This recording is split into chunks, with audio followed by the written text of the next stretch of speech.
We headed out from Callander in the middle of April on a variation of a route we've done several times, but generally in the opposite direction. As we crossed the river, Neil pointed out a nesting grey heron on one of the banks, so our wildlife encounters for the day had started very well. This ride was being led by Brendan, who had recce'd a few wee variations which I was looking forward to. Doing the route this way meant that we would be leaving Callander via a tough tarmac climb. I did warn the lads that this would be a rather rude start, but I think a few of them were still a little surprised despite my preamble. The gradient in the climb reaches about 13% and it is about 2 miles long.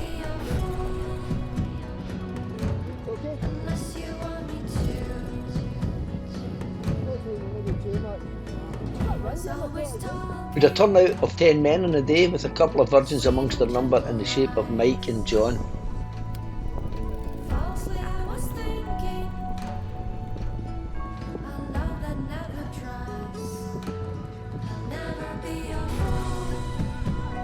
At the top of the climb we regrouped and collectively regained our breath a little as we rolled through Glen Artney. The route pretty much continues to climb, mostly for the first 8.5 miles, but it's not as severe as the initial climb.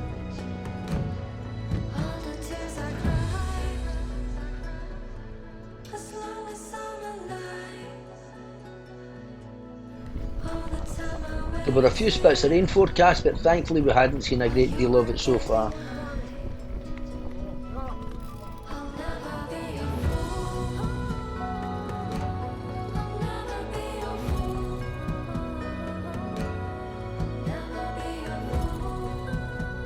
I got the drone up here and the lads in their excitement missed a right turn over a bridge which leads to the big bothy. They had to retrace their tyre tracks here, so if you decide to follow this route, remember to turn right onto the bridge after the bothy.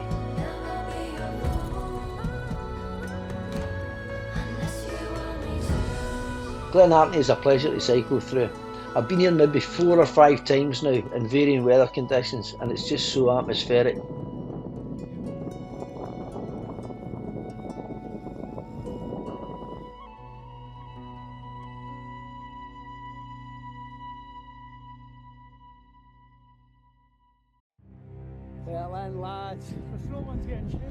I think this is one of the estate's buildings.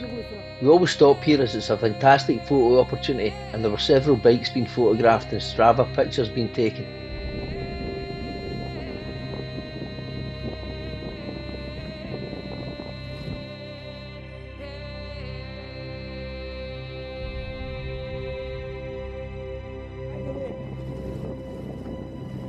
Brendan, our resident scientist and guide for the day, pointed out a beautiful big red kite to us.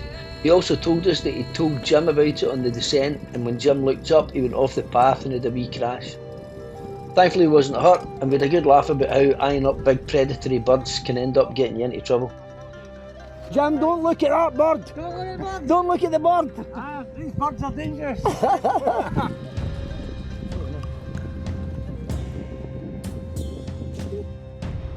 After we crested, I get the drone up to capture the lads on the drop down to the farmhouse.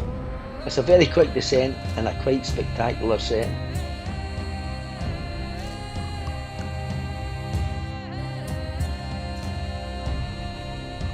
There's some chunky stuff on the descent and also a few drainage ditches which cross diagonally across the gravel road, so they're worth keeping in mind.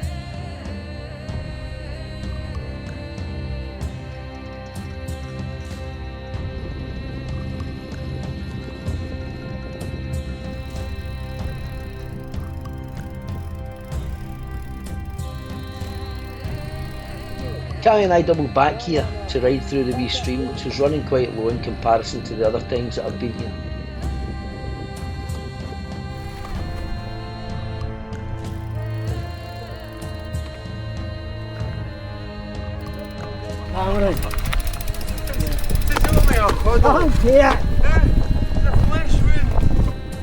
After the gravel descent to the farmhouse, our normal route would be to follow this single track tarmac road past the Culty-Bragan barracks and on to Comrie, but this is one of the variations which Brendan had plotted.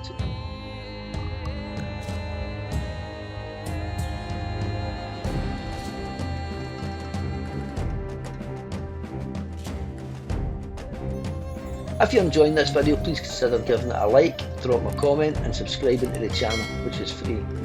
That way you'll be advised anytime I post a video and won't miss any future invites.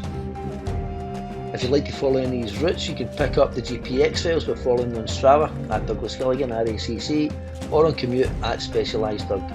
If anyone watching this has a gravel route they think we'd enjoy and which they'd like to lead us round, please drop me a comment on this video and we can discuss it. We're always keen to explore a new neck of the woods and all suggestions are welcome. I know that a couple of regulars are working on routes at the moment and hopefully we'll be sampling them soon.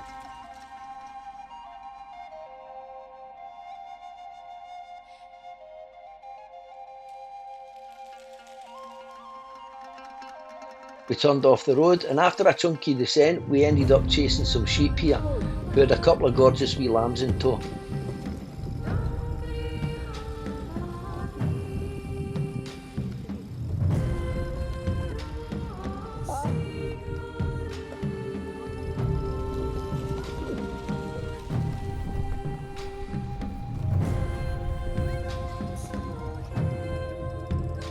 Brendan then mentioned that this section might be a bit boggy, which proved to be quite an understatement. We all got stuck in it except for the wee man who seemed to apply science, pedalled really fast and made it through on his mountain bike, while the rest of us ended up with slightly soggy feet.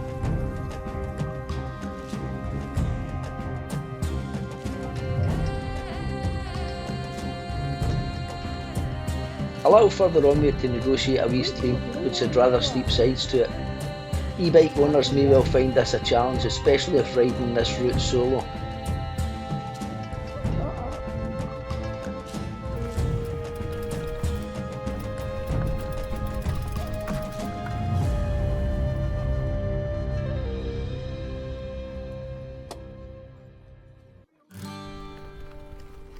Around about this point, Neil, also known as subscriber number 1300, was starting to toil on the bike and advised us to crack on and said he would catch us up for lunch.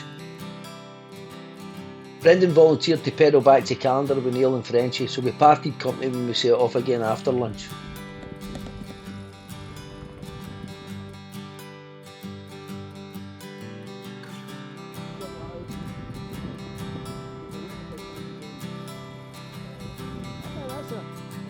This week's wildlife encounters included our early grey heron, Frenchie's red kite, loads of sheep with their beautiful wee lambs in tow and these feral goats, which looked like they'd be more at home in a Tyrolean pasture.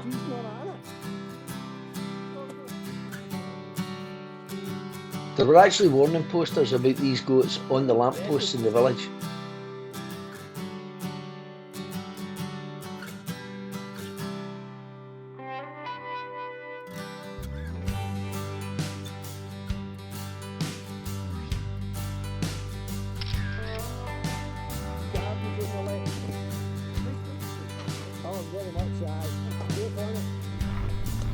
These are the little switchbacks above St Fillans, which is a pretty wee place, even if it does have a problem with marauding feral goats.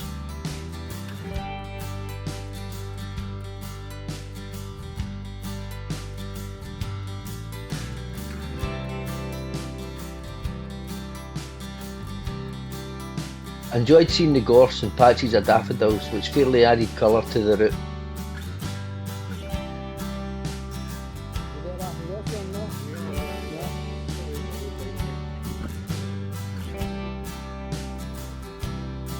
As per our plans, we dropped down into St Fillans for lunch and into the village store cafe where Cammy treated me to a lovely toasted with salad, although I could have done without the cucumber.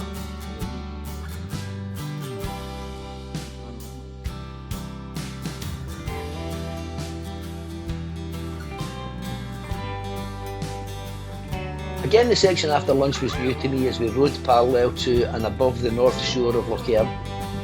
Our normal route would be along the South Shore Road. This elevated track afforded lovely views over the loch from a new perspective.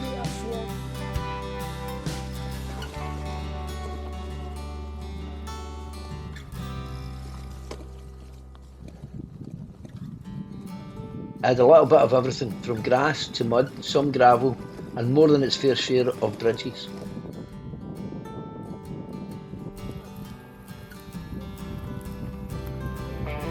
We've been fairly lucky with the weather, but it broke a little at this point and we had a few showers to deal with.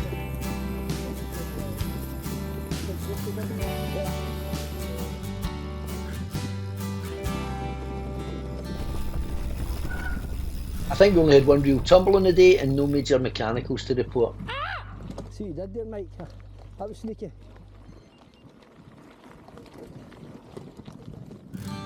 Whoa.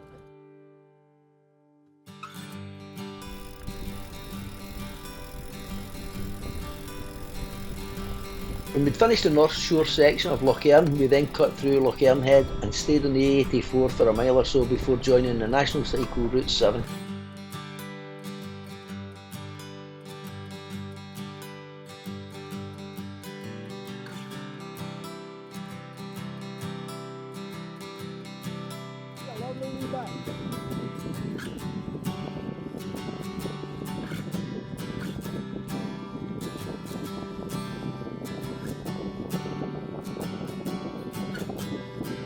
This then took us through one of my favourite nice little rolly forested sections and down towards the more 84 hotel at Balquidder.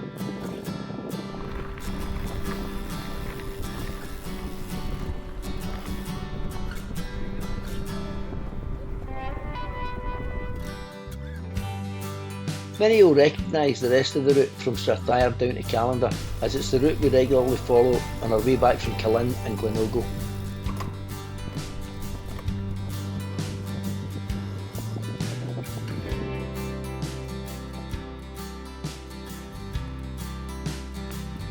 These are the switchbacks at the end of Loch Lubnaig, and this is obviously completing them the easy way.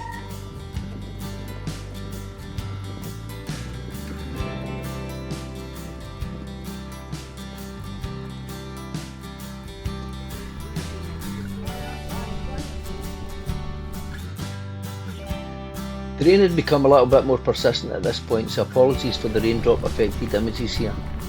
I was trying to keep the lenses clean, but without much success.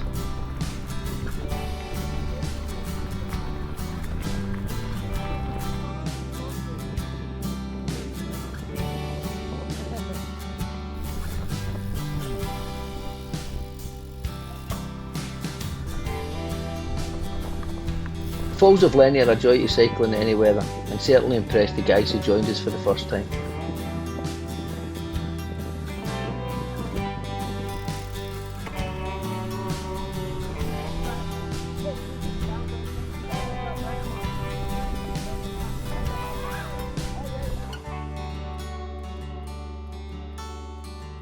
Thanks to Brendan for leading the ride and for helping Neil out.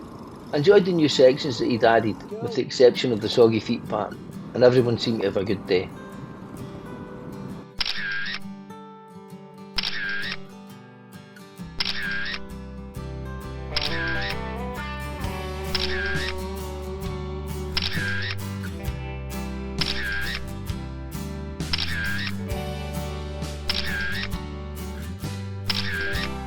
In the ride by the numbers, we upped the distance this week a little and covered 44 miles with 2,800 feet of climbing. Thanks for watching.